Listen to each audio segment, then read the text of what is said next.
2 ദിവസം മുമ്പ് നമ്മളെ അക്കൗണ്ടിൽ ഒരു വീഡിയോ ഞാൻ പോസ്റ്റ് ചെയ്തിരുന്നു. അപ്പൊ ആ വീഡിയോ കണ്ടവർക്കാണ് ഇനി ഞാൻ പറയാൻ പോകുന്ന കാര്യങ്ങൾ മനസ്സിലാവുള്ളൂ. അപ്പൊ നമ്മൾ ബിസിനസ് തുടങ്ങാൻ പോകുമ്പോൾ ശ്രദ്ധിക്കേണ്ട ഫസ്റ്റത്തെ കാര്യം എന്താണെന്ന് വെച്ചാൽ, ഒരിക്കലും ഒരാൾ തുടങ്ങിയ ബിസിനസിന്റെ ലാഭമോ അതിന്റെ വിജയമോ കണ്ടിട്ട് ആവരുത് നിങ്ങളുടെ ബിസിനസ് തുടങ്ങുന്നത്. നിങ്ങൾ തുടങ്ങാൻ പോകുന്ന ബിസിനസിനെ കുറിച്ചുള്ള പോസിറ്റീവും നെഗറ്റീവും നന്നായി സ്റ്റഡി ചെയ്തതിന് ശേഷം, വെൽ എക്സ്പീരിയൻസ് ആയതിനു ശേഷം മാത്രമായിരിക്കണം നിങ്ങൾ ആ ബിസിനസ്സിലേക്ക് ഇറങ്ങുന്നത്.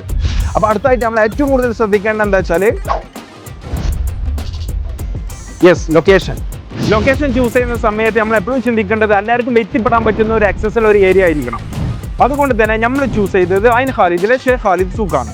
ഇവിടെ ചുറ്റും റെസിഡൻസ് ഏരിയകളാണ്. ഇൻഡസ്ട്രിയൽ ഏരിയ, അസീസിന്ന്, അബോമർന്ന്, ഹോൾസെയിൽ മാർക്കറ്റ്, അങ്ങനെ എല്ലാ സ്ഥലത്തും ആക്സസ് ഉള്ള ഒരു ഏരിയയിലാണ് നമ്മളിപ്പോൾ ഷോപ്പ് ഇട്ടിട്ടുള്ളത്. അപ്പൊ നമ്മുടെ കസ്റ്റമേഴ്സ് എന്ന് പറഞ്ഞാൽ എല്ലാ കാറ്റഗറി ഓഫ് ആൾക്കാരും നമ്മുടെ കസ്റ്റമേഴ്സ് ആണ്. ഫാമിലി ആയിക്കോട്ടെ, ബാച്ചിലേഴ്സ് ആയിക്കോട്ടെ, ലാബേഴ്സ് ആയിക്കോട്ടെ, എല്ലാ കാറ്റഗറി ഓഫ് കസ്റ്റമേഴ്സും നമ്മുടെ വാല്യുബിൾ കസ്റ്റമേഴ്സ് ആണ്. അപ്പോൾ അതിന് പറ്റിയ ഒരു ലൊക്കേഷൻ ആയിരിക്കണം നിങ്ങളുടെ ബിസിനസ് നിങ്ങൾ ചൂസ് ചെയ്യേണ്ടത്.